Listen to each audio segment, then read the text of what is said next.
Entonces, en esta segunda clase vamos a hablar de drogas en tiroides y tratamiento de hipotiroidismo. Entonces, vamos a enfatizar sobre todo en esta primera parte de qué interferencia pueden producir algunos otros medicamentos en las pruebas de función tiroidea y son con medicamentos que nosotros utilizamos en el día a día. Entonces, es bastante común. Entonces, a ver, vamos a hacer el mismo ejercicio que hemos hecho en otras ocasiones con esto. Entonces, Karen en esta página, entonces, polyv.com/chenku960. Vamos a hacerlo para esta clase y para la siguiente clase de síndrome metabólico también. Entonces, ¿qué pensarían ustedes de este señor, de este paciente? Tenemos un masculino de 70 años de edad, en tratamiento con amiodarona por arritmias ventriculares, viene con fatiga y se encuentra un TSH en 6.0, ¿ok? Y con un T4 libre cercano al límite inferior, pero estando normal todavía. Los anticuerpos antimicrosomales están negativos. ¿Qué pensarían ustedes de este caso? Tiene un hipotiroidismo primario, la función tiroidea es normal para la edad, para los 70 años de edad, tiene hipotiroidismo por amiodarona o tiene un síndrome de tiroideo enfermo. ¿Pueden ver la encuesta o no lo pueden ver todavía? Sí, doctor, sí se ve. Ok. Entonces, para que voten a ver, ¿qué pensarían?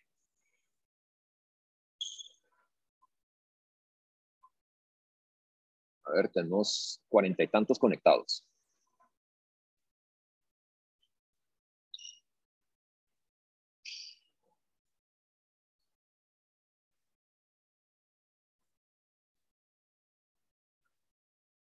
Okay, la mayoría piensan que tiene hipotiroidismo por amiodarona.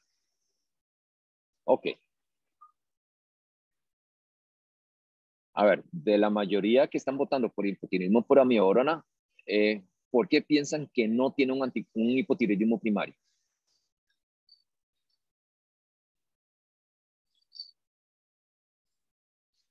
¿Por qué? ¿Qué los hizo inclinarse más por hipotiroidismo por amiodarona, más allá de la historia clínica de que usa amiodarona y no tanto porque tengo hipotiroidismo primario?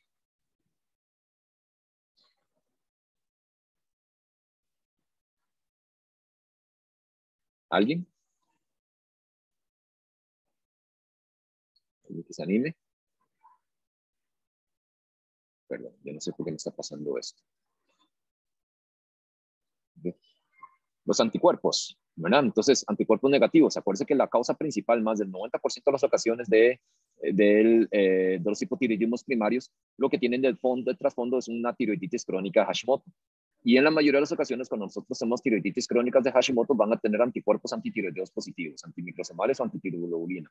Y en este caso están negativos y con la historia que vienen utilizando amiodarona, es más posible que sea por amiodarona, ¿verdad? Y aún así, estrictamente hablando, eso es un hipotiroidismo subclínico. Y eso sí vamos a hablar un poquito al final del hipotiroidismo subclínico. Okay. Entonces, vamos a seguir. A ver. Okay.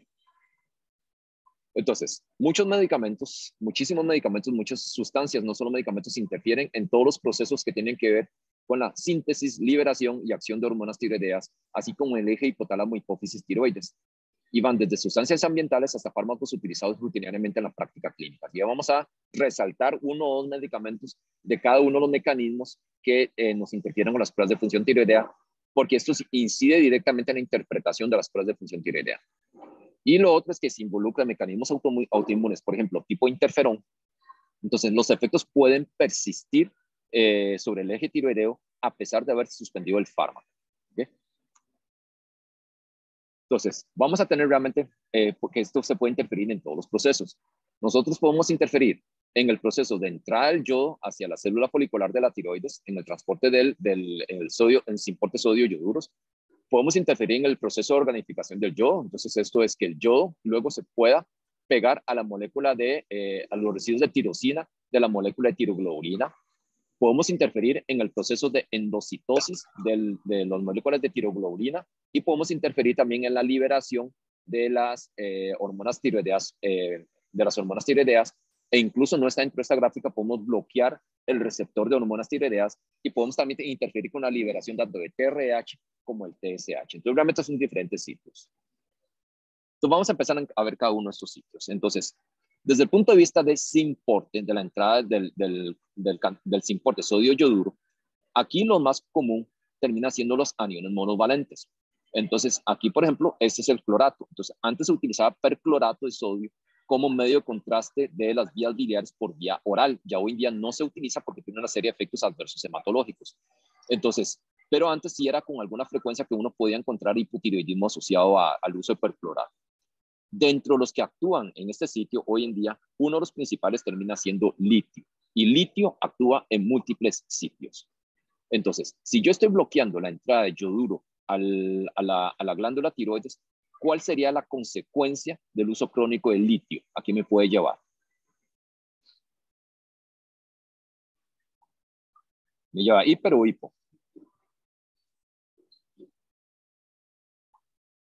Hipo. Hipo, ¿verdad? Entonces, si yo no tengo sustrato, si yo no tengo la materia prima con la que voy a sintetizar hormonas tiroideas, evidentemente no puedo sintetizar hormonas tiroideas y a la larga me lleva a hipotiroidismo.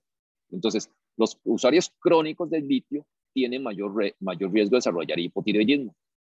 Etionamida como antifímico también puede bloquear este efecto, pero sí el efecto es menos potente con respecto al litio. Luego, podemos tener medicamentos que interfieren en la organificación del yoduro, o sea, que no permite que el yoduro se incorpore a la molécula de la tiroglobulina. Y aquí, entonces, este es el mecanismo de acción de las tionamidas, entonces, este es más bien es el efecto terapéutico que nosotros queremos. Pero resulta que las sulfonamidas y las sulfonilureas, entonces sulfonamidas incluyendo acetalsolamida, sulfadiazina, y las sulfonilureas, que son los antidiabéticos que hablamos en la clase hace un par de semanas, entonces, estos interfieren en la organificación del yodo. Y sí hay reportado una prevalencia mayor de hipotiroidismo en usuarios de sulfonilureas versus pacientes con diabetes que no utilizan sulfonilureas. Dentro de los otros, entonces, estos otros realmente son menos comunes, excepto ketoconazol, pero ketoconazol tampoco se utiliza hoy en día de manera crónica. Entonces, cuando son tratamientos cortos de ketoconazol, usualmente no es tan potente. Entonces, aquí lo que hay que tomar en cuenta que este es el efecto terapéutico que queremos con las tienamidas, pero las sulfonamidas, entonces acetazolamida o el usuario crónico con sulfonilureas van a tener un poquito mayor riesgo de eventualmente desarrollar hipotiroidismo también. ¿Okay? Luego tenemos aquellos que nos inhiben la liberación de yoduros, de hormonas tiroideas. Y dentro de esto tenemos el efecto terapéutico de los yoduros. Los yoduros, como se vio en la clase de tormenta tiroidea, los yoduros se utilizan para tormenta precisamente porque lo que hace es bloquear esta liberación de hormonas preformadas. Entonces, si no se libera, evidentemente los niveles circulantes de T3 y T4 caen más rápidamente. Sin embargo, ese es un efecto transitorio nada más. Entonces, eso es una llama el efecto Wolff-Chaikoff, y una vez transcurrido 2-3 semanas, escapa el efecto de Wolff-Chaikoff y por lo tanto, a largo plazo no es un tipo de tratamiento para hipertiroidismo. El mismo litio también bloquea la liberación de hormonas tiroideas preformadas por otros mecanismos que no se conocen bien. Entonces, aquí podemos tener, por ejemplo, interferón y sunitinib. Sunitinib, entonces, bueno, interferón primero que todo es un agente, entonces, inmunomodulador. Se utilizaba antes para hepatitis por virus C, ya hoy en día se usa menos para virus C, pero sí se ha visto que entre alrededor del 6 al 10% de los pacientes que utilizan crónicamente interferón hacen hipotiroidismo. Y sunitinib, ¿verdad? Entonces, sunitinib, esos son inhibidores de tirosiquinasa. Entonces, estos fármacos hay varios, dependiendo de la quinasa que se esté inhibiendo, pero la mayoría de estas quinasas, todos han demostrado que en personas que tienen tiroides, aumentan el riesgo de hipotiroidismo. Y en los pacientes que vienen utilizando de previo hormonas tiroideas, aparentemente aumentan los requerimientos de hormonas tiroideas también. Entonces, si ya el paciente tiene hipotiroidismo, esto nos aumenta en los requerimientos. Entonces, que inhiba la síntesis de hormonas tiroideas, yoduro y litio, y que inhibe la función tiroidea por otros mecanismos no claros, probablemente más de origen inmunológico, el interferón y sunitinib tiene que ver, la teoría principal de estos de tirosinquinasa es que tiene que ver con cómo entra la capacidad de la hormona tiroidea de cruzar la barrera hematocefálica y entrar a las células del hipotálamo y hipófisis. Entonces pareciera que interfiere con el transportador, el MCT4, que tiene que ver con el transporte ahí, pero eso no está tampoco tan claro.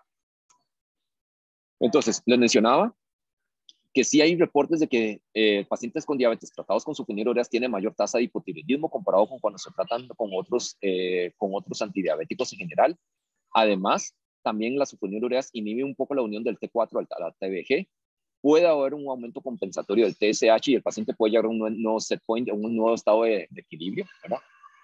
Los efectos son más pronunciados sobre todo con la administración intravenosa, pero ya sabemos que hoy en día sulfonilureas son de administración oral, no son intravenosos, eso sobre todo en modelos animales. Okay.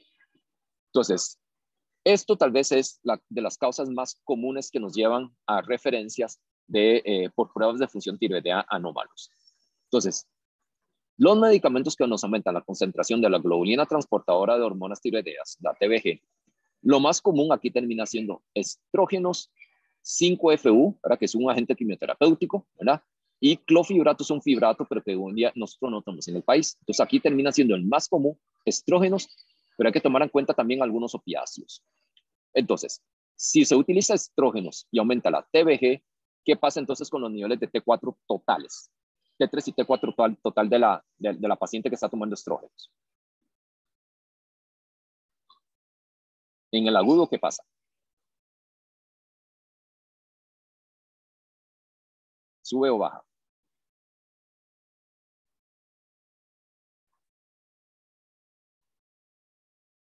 ¿No? ¿Qué pensaría?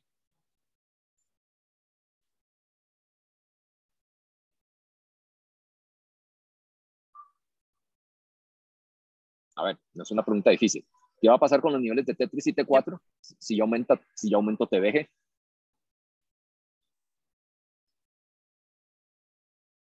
¿Sí? Alguien iba a hablar ahorita que la interrumpí.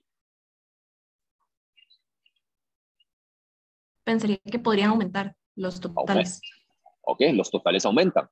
Entonces, inicialmente, en la fase aguda, ¿qué va a pasar con los niveles de los libres, de T3 y T4 libres? Si estás ligando más a la TBG. Disminuyen. Disminuyen. Y si disminuye, entonces, ¿qué va a pasar con el TSH?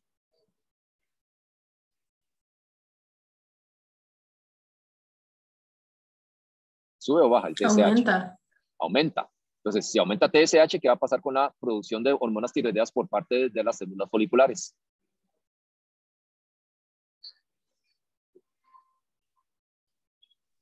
Aumenta también. Aumenta. Entonces, en el estado de equilibrio, ¿qué va a pasar con los niveles de T3 y T4 libres?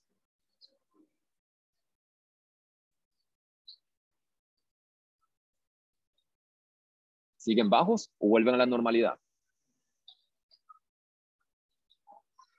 Normalizan. Normalizan.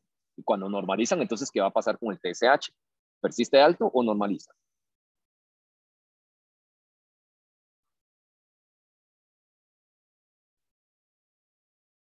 Si yo tengo T3 y T4, normalizan, ¿verdad? Entonces, la usuaria crónica de terapia de reemplazo hormonal o de anticonceptivos orales combinados, ¿cuál es el perfil típico de pruebas de función tiroidea que yo voy a observar? Entonces, ¿cómo estaría el TSH de esta muchacha tomando anticonceptivos orales combinados?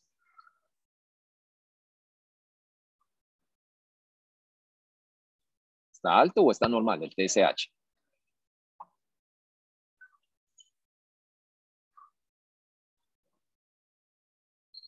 Al principio podría aumentar y luego normaliza. Entonces, en el estado de equilibrio, en el estado crónico, ¿cómo estaría? Normal. Normal. Normal, ¿verdad? T3 y T4, T3 y T4 libres.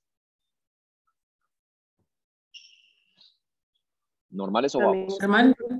Normales. ¿Y T3 y T4 totales? Aumentado. Aumentado, ¿verdad? Entonces, el perfil va a ser un TSH normal con fracciones totales aumentados y fracciones libres normales, ¿verdad? Entonces, si yo tengo una muchacha que me viene con T4 total alto, TSH normal, ¿verdad? Clínicamente, ¿cómo estaría esta muchacha?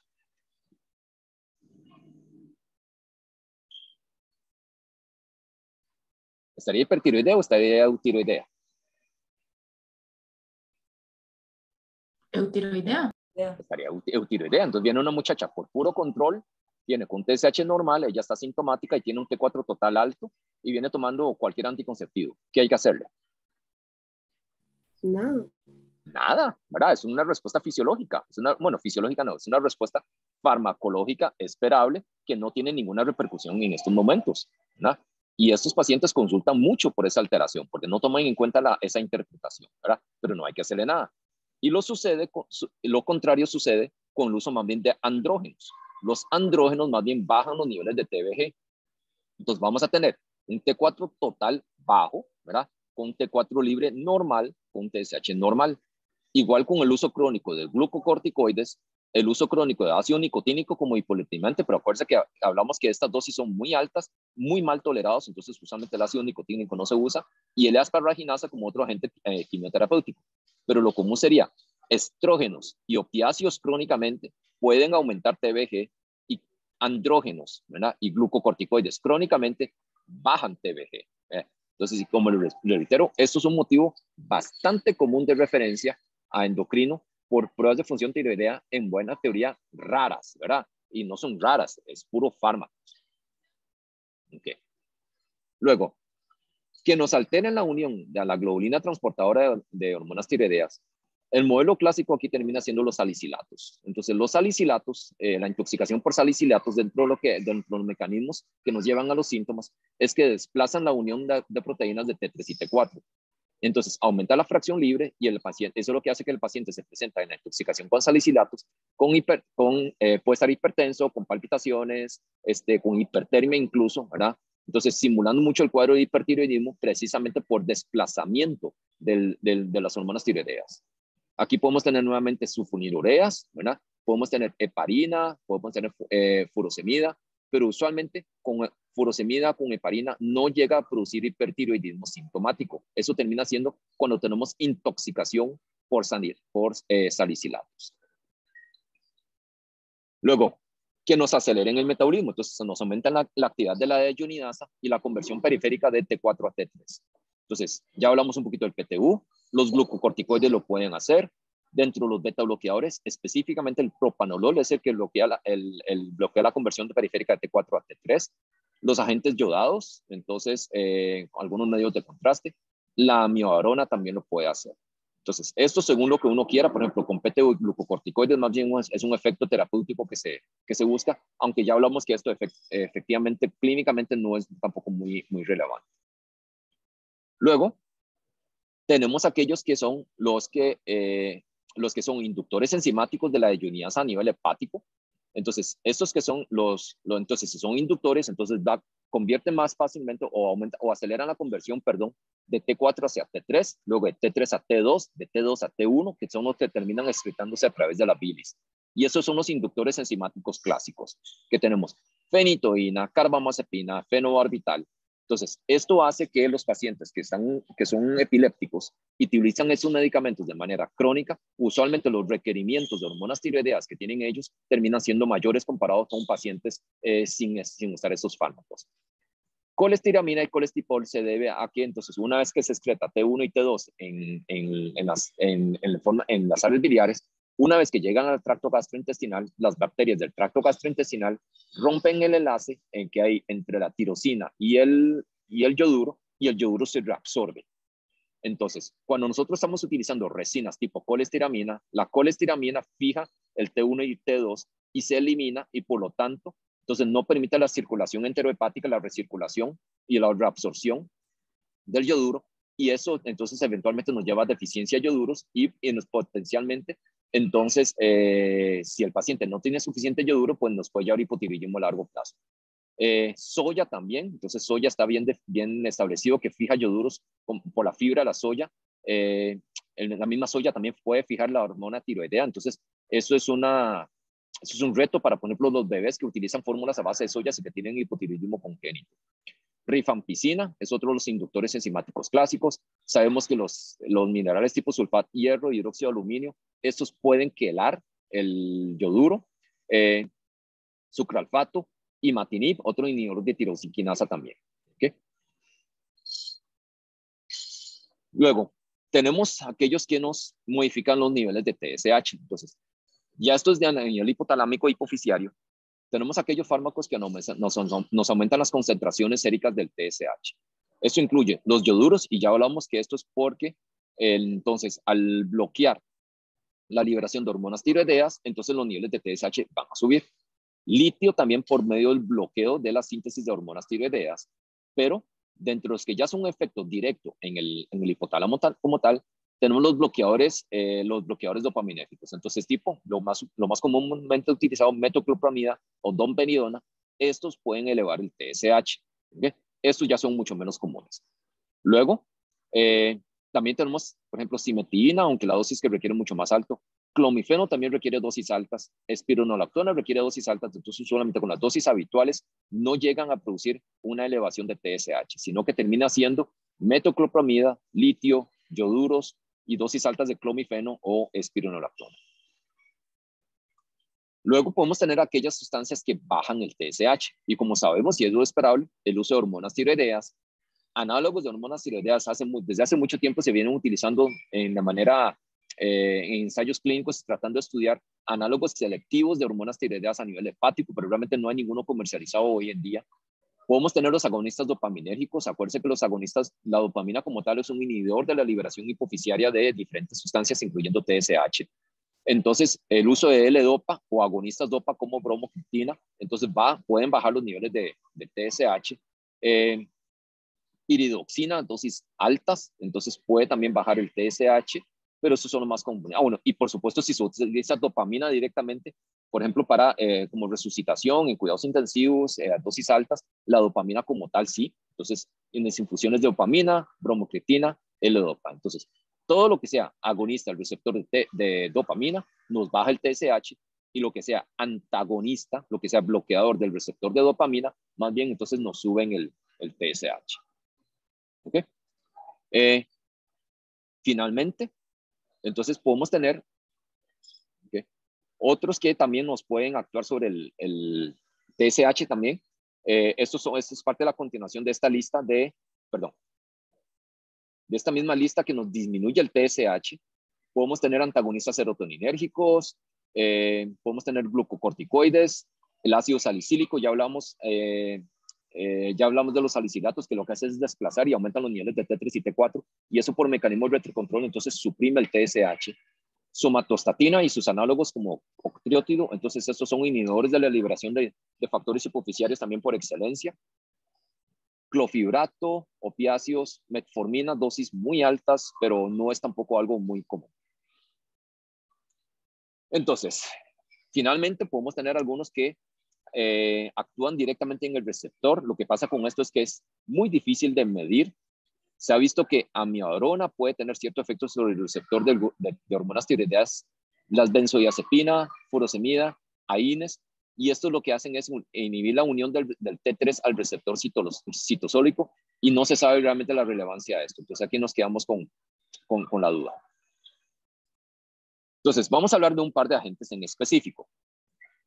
Entonces, recalcarle por lo común que es esto, digamos, el efecto de los estrógenos. Entonces, vamos a tener aumento de la globulina transportadora de hormonas tiroideas y una reducción de las transretina. Entonces, es la causa más común de aumento de la TBG, y el efecto opuesto lo vamos a tener con andrógenos y glucocorticoides crónicamente. Entonces, acuérdense que entonces en este caso, si aumenta la TBG, vamos a tener nada más aumento del total, de T3 y T4 total, pero ya en el estado crónico de equilibrio, TSH, T3 y T4 libres, normales, ¿verdad? Y también lo contrario, si la paciente o el paciente estuviera utilizando andrógenos crónicamente, vamos a tener el total más bien bajo, y en el crónico, los libres y el TSH normal. Los salicilatos. Entonces, cuando nosotros tenemos intoxicación por salicilato, entonces es de los medicamentos que con más frecuencia producen alteraciones en la función tiroidea, desplazan de la unión de proteínas de la TBG, entonces vamos a tener un aumento en la fracción libre. Esto reduce el TSH, aumenta la tasa de metabolismo basal, y puede ser que sea un efecto que no sea transitorio, es decir, que persista a pesar de haber quitado el salicilato, precisamente porque el efecto de las hormonas tiroideas al actuar sobre receptores nucleares persisten por mucho tiempo. Los glucocorticoides, entonces, disminuyen TBG, disminuyen T4 a T3 y suprimen la secreción de TSH. Entonces, vea que los glucocorticoides podemos tener varios mecanismos y varias alteraciones en las pruebas de función tiroidea al final de cuentas. Entonces, si disminuye TBG, yo puedo tener T3 y T4 bajos, pero también estoy disminuyendo la conversión de T4 a T3. Entonces, al disminuir la conversión de T4 a T3, puede ser que los niveles de T4 más bien suban un poquito o se mantenga dentro de lo normal. ¿Okay? Pero también como suprime la secreción de TSH, al final de cuentas la liberación de T3 y T4 puede disminuir. Entonces, realmente las alteraciones de pruebas de función tiroidea que puede inducir es muy es muy diverso en ese sentido. Además, aumenta el aclaramiento renal de yodo. Y para confundirlo todavía más, si estamos usando dosis altas de glucocorticoides en el contexto del paciente agudamente enfermo, por ejemplo, sospechando que tiene un shock séptico, que tiene algún grado de insuficiencia suprarrenal de base, no hay que olvidarse que el trastorno de fondo que está haciendo que este paciente esté gravemente enfermo, que requiera glucocorticoides, también nos produce alteraciones en la función tiroidea. ¿Cómo se llama eso? ¿Cómo se llama esa alteración de la función tiroidea asociada al paciente gravemente enfermo? ¿Alguien se acuerda?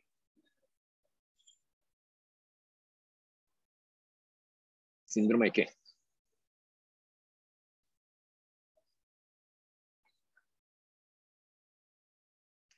Síndrome de... Y ahorita les cuento por qué yo siempre cuento esa anécdota en nuestro medio. Ese es el síndrome de tiroideo enfermo. ¿Okay? ¿Lo han escuchado? ¿No han escuchado sobre la patología? La verdad no mucho, doctor. Es la respuesta ante la enfermedad aguda de las pruebas de función tiroidea. Se describió por primera vez en 1971 como el síndrome de T3 y T4 bajos en el paciente agudamente enfermo. Y esto es relevante porque dentro de los autores de esa descripción inicial está un endocrinólogo de Costa Rica, ¿verdad? Está el doctor Francisco Bermúdez, que desgraciadamente ya falleció, fue profesor mío, pero él lo escribió junto a los autores principales cuando era fellow en Yale, ¿verdad? Entonces, esa fue la descripción inicial. En la descripción inicial está un costarricense, uno de los primeros endocrinólogos aquí del país. Entonces, es el síndrome del T3 y T4 bajos en el contexto del paciente agudamente enfermo.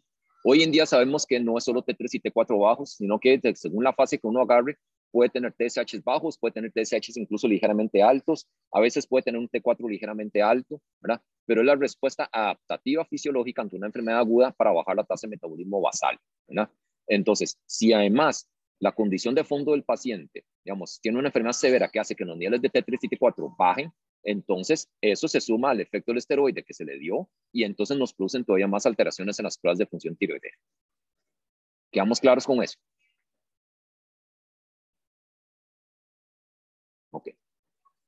Y uno de los medicamentos que más dolor de cabeza nos da tiene que ver con la amiodarona. ¿Okay?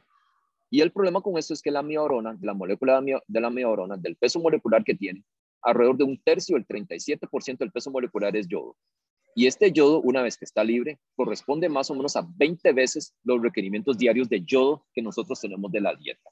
Entonces, la molécula amiodarona nos da un aporte de yodo que es muy alto, muy alto.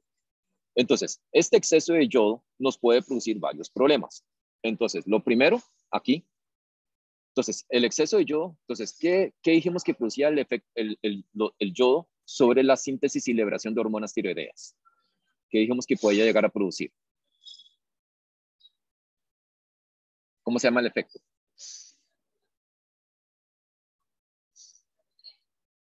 Que mencionamos hace un momento. El efecto Wolff-Chaikoff, ¿verdad? Entonces, el Wolff-Chaikoff es que cantidades altas de yodo inhiben el proceso con el cual el yodo se organifica y pasa y se incorpora a los residuos de tirosina de la molécula de tiroglobulina. Entonces, hay algunos pacientes que, y nosotros hablamos hace un momento también que lo usual es que ese Wolff-Chaikoff dura 2-3 semanas y la mayoría de nosotros escapamos al efecto del Wolff-Chaikoff. Pero algunos pacientes no logran escapar del Wolff-Chaikoff. Entonces, si no logran escapar del Wolff-Chaikoff y estamos inhibiendo la incorporación del yodo a la tiroglobulina, entonces no vamos a tener una síntesis adecuada de hormonas tiroideas y ese es el mecanismo que nos lleva a hipotiroidismo, ¿verdad? Entonces, el caso clínico que les presenté inicialmente de este paciente adulto mayor con 6 de TSH usando crónicamente amiodarona corresponde a este 10-12% de los pacientes usuarios de amiodarona que hacen hipotiroidismo. ¿Qué hacemos en esos casos? ¿Cómo los tratamos? ¿Quitamos la amiodarona? ¿Le damos hormona tiroidea? ¿O qué hacemos? Bueno, no hay que hacerles nada. O no tenemos que hacerles nada porque es una interferencia en función tiroidea de laboratorio y clínicamente no es relevante. ¿Qué piensan ustedes?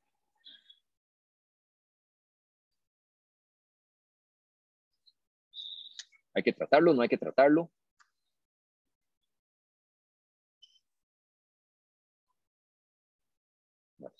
Yo pensaría que hay que suspender la amiodarona. Ok, el problema con eso, Cristel, es que la amiodarona es muy liposoluble, se va a acumular en el tejido adiposo y la vida media termina siendo meses, ¿verdad? Entonces dura muchísimo el efecto. Y si además tomamos en cuenta, por ejemplo, que se le dio por algún tipo de arritmia que no le podemos quitar a amiodarona, entonces o alguna arritmia ventricular que termina siendo potencialmente letal, entonces no es práctico quitarle la amiodarona. ¿Qué hacemos?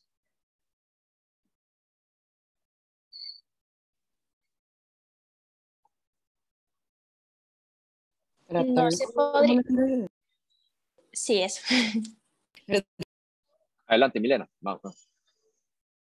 No, sí, eso mismo, que si no se le podría dar levotiroxina. Entonces, le damos levotiroxina, ¿verdad? Entonces, pero la consideración que ahorita lo vamos a tocar cuando ya entremos a hablar de hipotiroidismo es que si a este paciente se le había dado amiodarona porque tiene una arritmia, entonces cuando lo tratemos con levotiroxina vamos a tener que ir muy despacio precisamente para no empeorarle las arritmias o no inducirle más arritmias, ¿verdad? Entonces, aquí lo tratamos con hormona tiroidea. Pero el problema, ¿verdad? El problema adicional es que al dar la amiodarona, la amiodarona puede tener dos efectos adicionales. Entonces, uno, vamos a ver por ahí. Ok, por aquí lo tengo. Aquí lo puse. Entonces, podemos tener que alrededor del 6% de los pacientes con amiodarona hacen hipertiroidismo.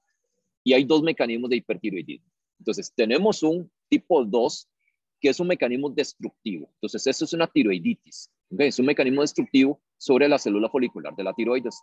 Y eso es un efecto tóxico directo de la amiodarona. Entonces, esto usualmente no produce dolor. Lo que hace es una tiroiditis silente. Se libera hormonas preformadas y esas hormonas preformadas empiezan a producir el hipertiroidismo que tiene el paciente. Entonces, en este caso, como es un mecanismo destructivo, hay que manejarlo con glucocorticoides. Pero también tenemos el otro tipo, que es el tipo 1, que es que sencillamente donde nosotros damos más ioduros, entonces si estamos dando que tiene un montón de ioduros en su estructura molecular y damos este montón de ioduros, muchas veces si el paciente tiene una enfermedad de Graves de base, o sea, tiene algún grado de autoinmunidad contra la tiroides, en el momento que tiene más sustrato de ioduros, empieza a arrancar el hipertiroidismo. ¿Okay? Entonces, aquí vamos a tener un hipertiroidismo de origen inmunológico y aquí vamos a tener un hipertiroidismo de origen destructivo. Si este es un hipertiroidismo de origen inmunológico, lo manejamos igual que en la enfermedad de Graves, como hablamos en la primera clase. Entonces, ya sea cirugía, tionamidas o yodo reactivo. ¿Okay? Y si es destructivo, entonces se maneja con glucocorticoides. Entonces, vea que el manejo es diferente entre el tipo 1 y el tipo 2. ¿Cómo los podemos diferenciar? Si estamos hablando que el destructivo no produce dolor, que esto es una tiroiditis silente. Entonces, ¿cómo lo podemos diferenciar?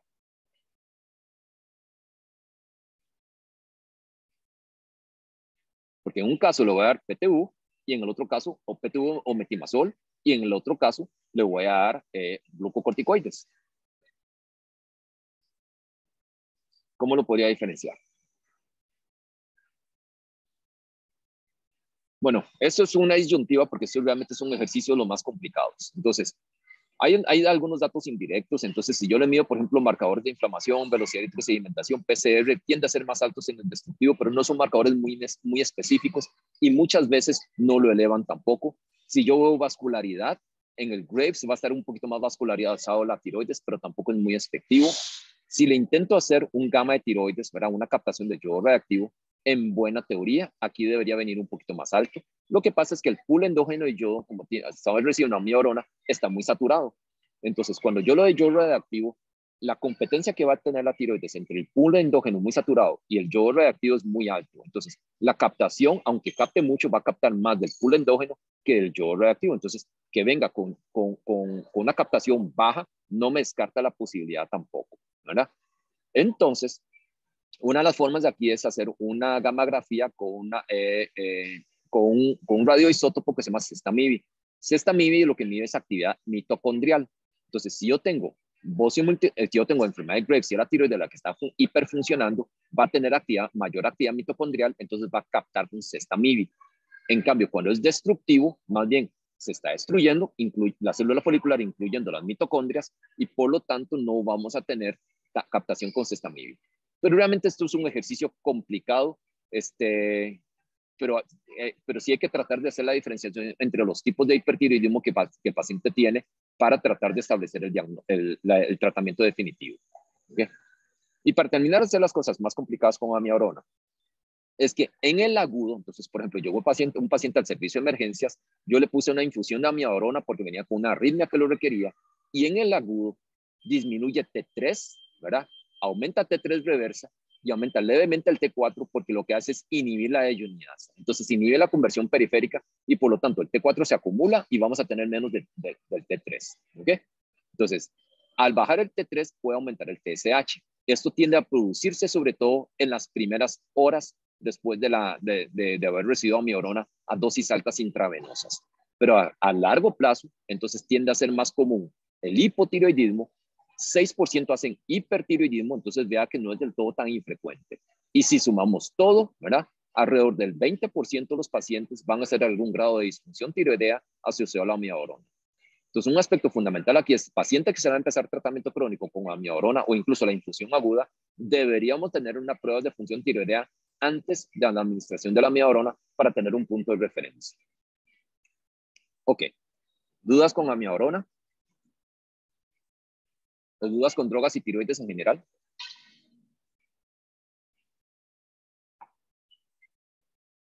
Ok, bueno, vamos a seguir entonces con hipotiroidismo. ¿Cómo se trata el hipotiroidismo? ¿Con qué se trata? Yo estoy seguro que todos han visto tratamientos de Con la hipotiroidismo. levotiroxina. Levotiroxina, ¿verdad? Entonces, ¿y hay algún otro medicamento con el que lo podemos tratar que no sea levotiroxina? No que yo sepa. Eventualmente T3, vamos a hablar un poquito de T3, pero entonces vamos a hablar más bien de aspectos prácticos de qué hacemos con la levotiroxina, de cómo tratamos el hipotiroidismo primario. Entonces vamos otra vez a los casos. Entonces vamos a tener aquí dos casos. Tenemos ahorita un hombre de 75 años de edad, tiene falla cardíaca, tiene fatiga y tiene un poquito de disnea. Se le encuentra un bozo difuso, entonces grado 1B, y además tiene un TSH en 36. ¿Okay? En este paciente, ¿qué piensan ustedes? Entonces vea que tiene 75 años, es un adulto mayor, tiene cardiopatía de base, tiene insuficiencia cardíaca. Entonces, 36 de TSH, acuérdense que el rango de referencia es de 0.4 hasta 4.0, entonces está claramente elevado.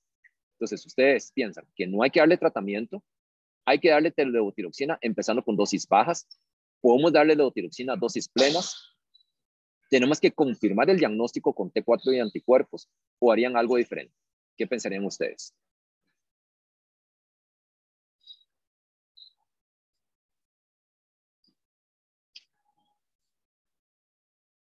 Ok, ¿alguien le confirmaría el diagnóstico? Levotiroxina a dosis bajas.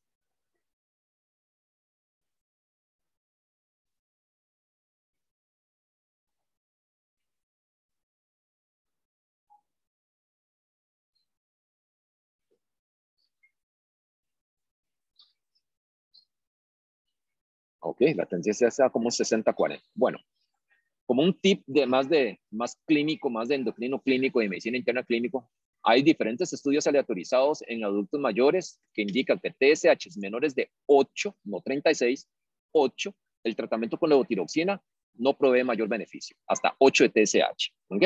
Ni en memoria, cognición, nada. Pero 36, en general se considera que por arriba de 10 prácticamente tiene un hipotiroidismo primario y no requiere T4 para iniciar tratamiento. Entonces, no necesitamos hacerle T4 y anticuerpos para iniciar tratamiento. Y este paciente, como tiene su cardiopatía de base, efectivamente requiere entonces dosis menores de hormonas tiroideas. Tenemos que ir muy despacio con las hormonas tiroideas y ya vamos a hablar de eso. Ok. Entonces, les mencionaba hace un momento también que la causa más común de hipotiroidismo primario termina siendo la tiroiditis crónica Hashimoto. Los síntomas, entonces todos conocen fatiga, ¿verdad? Resequedad de piel, fríos, estreñimiento, el aumento del peso es muy cuestionable, ¿verdad? Entonces la gente lo asocia mucho al aumento del peso. La gran mayoría de las veces cuando es por hipotiroidismo es un par de kilos lo que se ganan, no es 10, 15, 20 kilos como la gente piensa.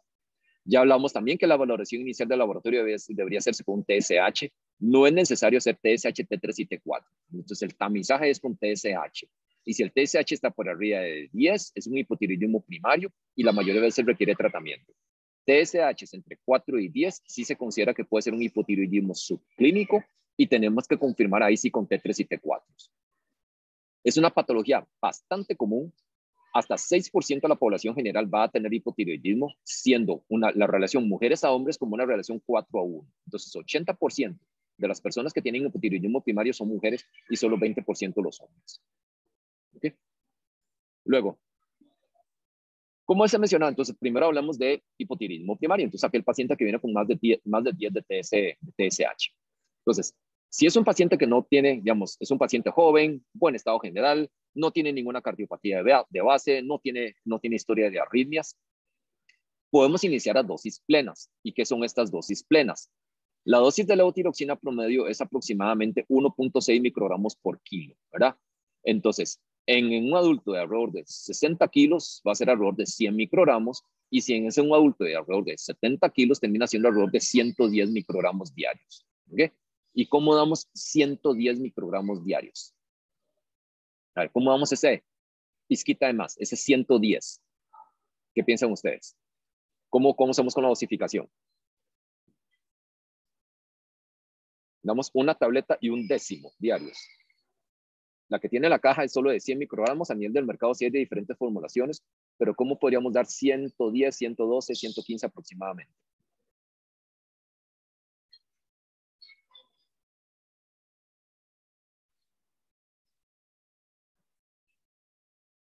Ok, dice Laura Urue en el chat, le dice, le agregamos media pastilla a la dosis semanal. Ok, ¿alguien iba a opinar? ¿Alguien abrió el micrófono? Iba a decir que tal vez un día se podría tomar 2 pastillas y el resto de días solo una. Exactamente. Exactamente. Entonces, acuérdense que la vida media de la levotiroxina es muy larga, es de 7 días, la vida media plasmática. Entonces, primero que todo, el estado estacionario, ¿cuándo lo vamos a alcanzar? ¿A las cuántas semanas? Se tiene una vida media de 7 días. Las 5 semanas. 4, 5, 6 semanas aproximadamente, ¿verdad? Entonces, eso hace que los controles de TSH no lo podemos hacer con menos de 5 a 6 semanas de diferencia, usualmente entre 6 y 8 semanas. Y lo segundo es, entonces, podemos jugar con dosis semanales. Si yo lo que quiero darles es 114 diarios, 114 por 7 termina siendo 798. Entonces, yo le puedo dar 800 microgramos por semana. Lo doy 100, 6 días a la semana, por ejemplo, uno diario de lunes a sábado, y los domingos le doy 2 tabletas, le doy 200. Entonces, ese es el equivalente que le dé 114 diarios. Entonces, si le doy, por ejemplo, 750 microgramos, como decía Laura en el chat, entonces si yo le doy 750 diarios, entonces 100 de lunes a sábado, por ejemplo, y una tableta y media los domingos, entonces 150 los domingos, ese es el equivalente que le esté dando 107 diarios aproximadamente. Entonces yo puedo jugar un poquito con esa dosificación. Entonces, ya mencionamos también entonces que una vez que yo empiece el tratamiento, le voy a volver a hacer un TSH a las 6 semanas al paciente, 6, 8 semanas aproximadamente. Entonces, ¿cómo debería venir este TSH? ¿O cuál sería el objetivo del TSH? ¿Que venga normal, que siga alto, que llevarlo por debajo de lo normal? ¿Cuál debería ser? Vaya bajando.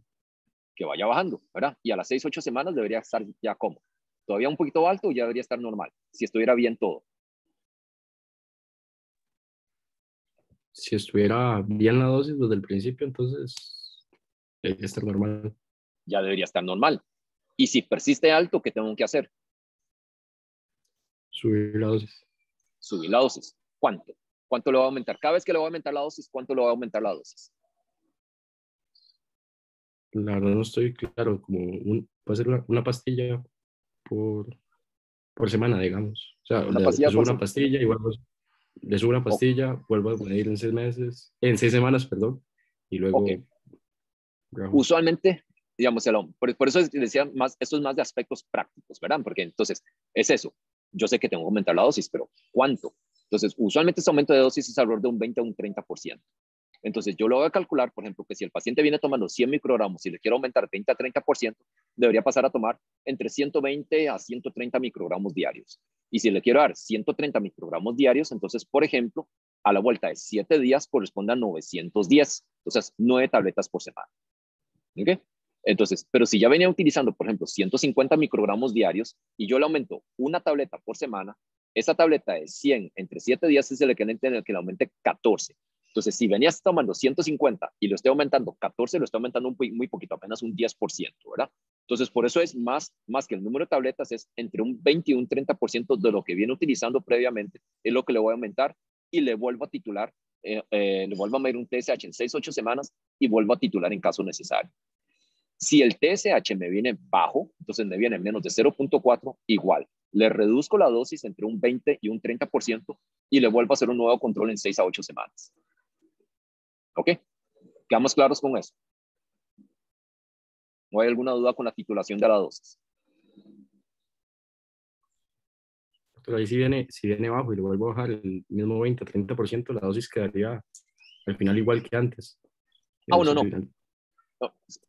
Tal vez ahí se dice no me di a entender bien. Entonces, por ejemplo, yo tengo a alguien, no el mismo paciente, yo tengo a alguien que está tomando 100 todos los días y me viene con TSH en 0.1, entonces me viene bajo.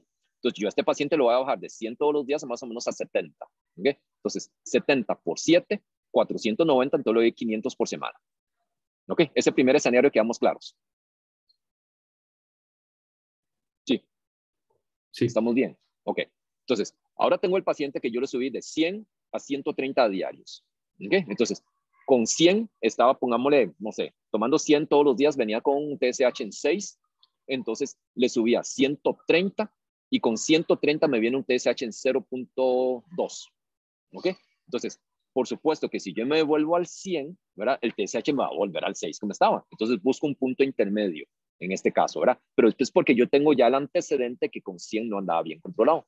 Entonces, en lugar de bajarle otra vez a 100, le puedo bajar a 115. Entonces, le bajo a 800 por semana, más o menos. Ok. ¿Quedamos más claros Sí. con ese ejemplo? Sí. Sí. Ok. ¿Sabe? Entonces, les mencionaba también que la excepción aquí termina siendo entonces pacientes adultos mayores, cardiópatas sean porque tenga cardiopatía isquémica, sean porque tenga falla cardíaca o tengan arritmias. Entonces, en estos pacientes hay que tener mucho cuidado con el aumento, con el empezar con dosis plenas, porque si yo le aumento súbitamente su tasa de metabolismo basal, le puedo, digamos, si le aumento la tasa de metabolismo basal y le aumento el consumo de oxígeno por parte del miocardio y el paciente tiene enfermedad coronaria, le puedo empeorar la enfermedad coronaria, ¿verdad? Sobre todo si tiene una obstrucción que no está resuelta. Esa es una. Si tiene falla cardíaca y le aumento los requerimientos de oxígeno, puede empeorar la falla cardíaca. Y si tiene de base arritmias, le puede empeorar las arritmias. Entonces, y en los adultos mayores es por el riesgo de su cardiopatía de base. Entonces, en estos casos, a pesar de que por cálculo del peso puede ser que el paciente requiera alrededor de 100 y tanto microgramos, yo debería ir muy despacio y le empiezo con 25 microgramos diarios y le voy subiendo la dosis cada 4 a 6 semanas. Entonces, si yo sé que yo voy a tener que darle 100 microgramos, le doy el primer mes 25 y le voy a hacer un TSH después de ese primer mes con 25. ¿Qué pensarían ustedes? ¿Valdrá la pena? En el ejemplo que les ponía, en este paciente tiene 36 de TSH, pongámosle que pesaba o que pesa 70 kilos, entonces va a terminar requiriendo alrededor de 110 microgramos. Y yo le voy a empezar dosis bajas, le voy a empezar 25 microgramos por día, le voy a hacer un TSH al final de las 4 o 6 semanas. O sigo subiendo mejor. ¿Qué pensarían ustedes?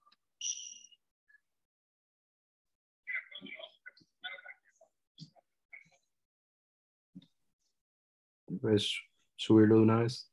Posiblemente Usualmente sea posiblemente subirle una vez, ¿verdad? Porque 25 nos vamos a quedar realmente muy cortos. Entonces, 25 es por un mes, el segundo mes 50, el tercer mes 75, y ahí sí, ya cuando se empieza a acercar más o menos a la dosis que yo calculo que va a ocupar el paciente, mejor le hago un TSH y evito el sobretratamiento en estos pacientes de mayor riesgo, ¿verdad?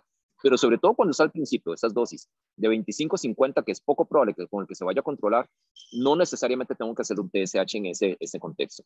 Y si tengo dudas y veo al paciente muy frágil o su falla cardíaca está en un estadio funcional muy avanzado, en un estadio 4 o algo así, y quiero ser todavía más cauto, perfectamente podría iniciar con 12.5 e ir subiendo cada 6 a 8 semanas. Podría ir todavía incluso más despacio, que no pasa nada, ¿verdad? Pero el punto es, entonces, en estos pacientes tengo que empezar más despacio, ¿verdad? No puedo empezar con toda la dosis plena de un solo. Luego, algunas precauciones con el uso de la levotiroxina. ¿Qué cuidados, cómo le dicen ustedes al paciente que debe tomarse la levotiroxina? ¿Cómo se le debe educar?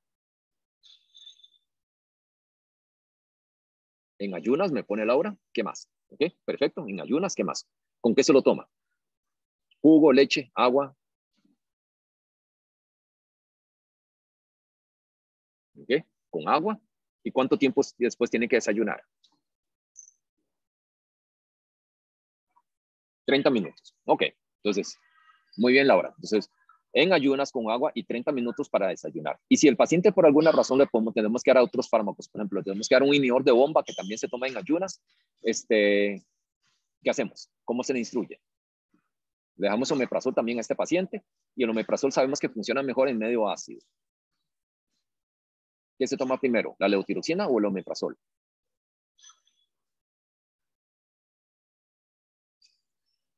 Primero la levotiroxina. ¿Okay? Y la razón de ello es porque si le damos el omeprazol tiende a ser tan potente en la inhibición de secreción de ácido que si no se produce ácido no hay disolución de la tableta. Y si no hay disolución de la tableta, evidentemente el fármaco no se va a absorber. Entonces, como regla general con la levotiroxina se toma solo. Entonces, si le tengo que dar antiácidos, si le tengo que dar hierro, si le tengo que dar algo más, tengo que separarlo de la toma de la levotiroxina. ¿Ok? ¿Alguna duda con la toma de la levotiroxina? ¿Con la forma de administración del fármaco? Ok, perdón. Luego, una situación un poquito diferente es ante el deseo de fertilidad. Entonces, durante el embarazo es trascendental, es fundamental el reemplazo de hormonas tiroideas por cuanto el coeficiente intelectual del producto, sobre todo cuando tiene alrededor de 11-12 años, correlaciona con los niveles de T4 durante el primer trimestre del embarazo. Y si persiste con un TSH fuera de los rangos óptimos en el último trimestre del embarazo, esto está asociado a preeclampsia, parto prematuro, ruptura prematura de membranas y retardo de crecimiento intrauterino. Y todos estos son potencialmente secuelas que son fáciles de evitar. Entonces, por los cambios fisiológicos, acuérdense que el TSH fisiológicamente baja durante el embarazo, perdón, llegando al nadir, al punto más bajo, alrededor de la semana 12. Entonces, esto hace que el rango de referencia normal del embarazo del TSH sea diferente, ya no es de 0.4 hasta 4.0, sino que se considera que es entre 0.1 y 2.5. Entonces, vamos a tratar de mantenerlo con menos de 2.5 durante todo el embarazo. Y lo segundo es que la terapia, digamos, la adaptación fisiológica, es que, acuérdense que la HCG llega a estimular el receptor de TSH en la tiroides. Eso hace que aumente la producción de T3 y T4 para suplir las necesidades fetales y el hipotálamo de la hipófisis detecta que hay más de T3 y T4 y el TSH. Entonces, este aumento de la producción de T3 y T4 para suplir las necesidades fetales, nosotros lo tenemos que hacer artificialmente en la mujer que tiene hipotiroidismo primario. Entonces, los requerimientos de T3 y T4 típicamente hay que subirle la dosis alrededor de un 30%. Entonces, en el momento en que la paciente queda embarazada, inmediatamente le aumentamos la dosis de hormonas tiroideas en alrededor de un 30%. Luego, me están mandando un mensaje por el chat, dice, como la dosis es semanal, si a la paciente se le olvida tomarla un día, el día siguiente se puede tomar 2 o solo se toma una. No, se lo puede reponer al día siguiente perfectamente, ahí no hay ningún inconveniente. O si el paciente, por ejemplo, lo tenemos con 500 microgramos por semana y toma normalmente de lunes a viernes y se le olvidó tomárselo el viernes, ese lo puede reponer el día sábado, por ejemplo, y es lo mismo. Entonces, al final de cuentas, lo relevante aquí es la dosis acumulada semanal. Okay. Y lo otro, entonces, el otro concepto aquí es, hay que diferenciar entre dosis sustitutiva, que es lo que nosotros hacemos en el hipotiroidismo primario, versus la dosis supresiva, que es la que hacemos en cáncer de tiroides. Entonces, en algunos pacientes con carcinoma diferenciado de tiroides, de manera intencional damos una dosis un poco más alta, con el fin de que el TSH esté más bajo y evitar el estímulo de crecimiento de cualquier célula polipolar que haya quedado. Entonces, si él o la paciente tuvo antecedente de cáncer de tiroides y le dicen el endocrino, porque eso usualmente sí lo manejamos nosotros, me dejó esta dosis a propósito, entonces esa es una dosis supresiva por cáncer de tiroides. Pero en todos los demás, lo que andamos buscando es una dosis sustitutiva, manteniendo el TSH entre el rango normal de 0.4 a 4.0. Okay. Les mencionaba que la otra terapia que existe es T3. Entonces, realmente T3 tiene indicaciones muy limitadas. T3 realmente se utiliza cuando tenemos defectos enzimáticos en la conversión periférica de T4 hacia T3, que esos son rarísimos, o si no, para preparación para tratamiento con yodo radioactivo en algunas circunstancias en específicos, pero no en la población general. En algunos estudios clínicos, Ha habido combinaciones de T4 más T3, y esto es tratando de simular un poco la producción fisiológica por parte de la tiroides, donde el 80% de la producción es T4 y solo 20% es T3. Entonces, hay combinaciones de 100 microgramos de T4 con 12.5 de T3, tratando de simular un poquito esa parte, ¿verdad?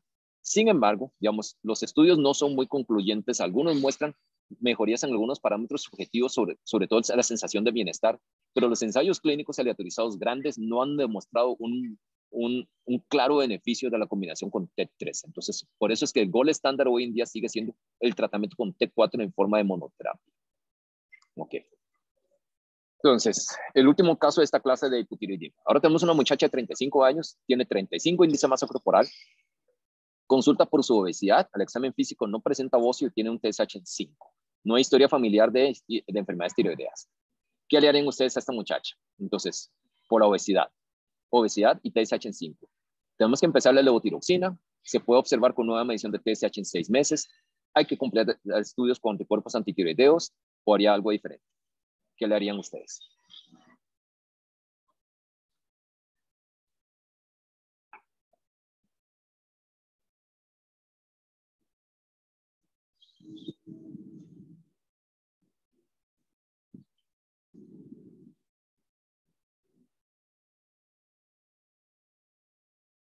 Ok, bastante bien.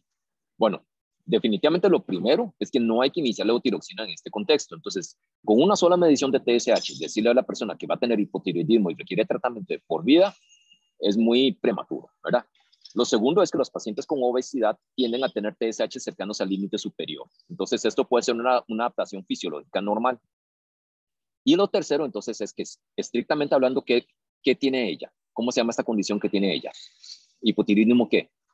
¿Es un hipotiroidismo primario abierto o es un subclínico? Subclínico. Subclínico, ¿verdad? Entonces, en el subclínico, estas dos alternativas que pusieron ahí en las respuestas, ambas son correctas.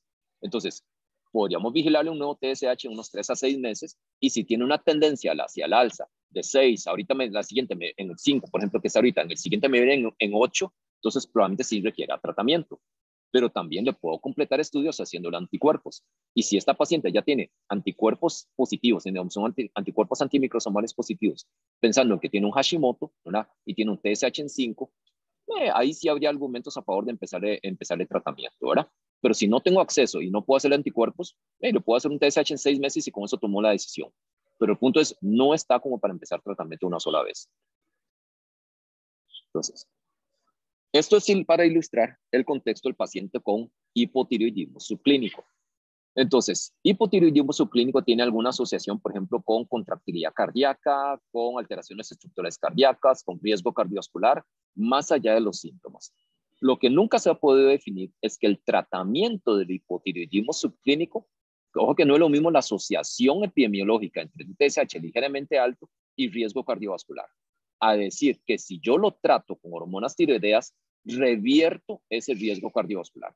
Entonces, no existe evidencia sólida que el tratamiento de todo paciente con hipotiroidismo subclínico mejoremos su perfil de riesgo cardiovascular. Esa es una. ¿Ok? Entonces, ¿cuándo es que deberíamos tratar al paciente que tiene hipotiroidismo subclínico? Entonces, sobre todo cuando nosotros ya tenemos alguna evidencia de una lesión estructural de la tiroides. Entonces, por ejemplo, antecedente de radioterapia cabeza y cuello. Entonces, cuando han recibido radioterapia cuello, por ejemplo, para un linfoma, por decir algo, entonces esa radioterapia produce lesión en la tiroides y este paciente sí tiene mayor riesgo de progresión hacia hipotiroidismo primario. Luego, si ya recibió yodo radioactivo, entonces ya sabemos que la tiroides está lesionado. Si la paciente tiene anticuerpos positivos, entonces anticuerpos antimicrosomales, hablándonos de que tiene un Hashimoto de base, o si tiene fármacos que nos están interfiriendo con la función tiroidea, ¿verdad? Como ya hablamos en la primera parte de la clase, por ejemplo, litio, aquí yo agregaría también amiodarona eventualmente, entonces bajo ese contexto sí. Pero si por lo demás es una tiroides que uno piensa que estaría teniendo todo normal y tiene un TSH ligeramente alto, no es elemento suficiente para empezar tratamiento. Entonces, acuérdense que el set point de cada uno de nosotros es diferente y hasta 2% de la población general pueden tener un set point de TSH ligeramente más alto y mantiene siempre cercano a ese set point y no necesariamente requiere tratamiento. Si ya estuviera por arriba de 10, usualmente sí ya es hipotiroidismo primario y allí sí requiere tratamiento. ¿Ok? ¿Alguna duda, algún comentario con respecto a la clase del hipotiroidismo?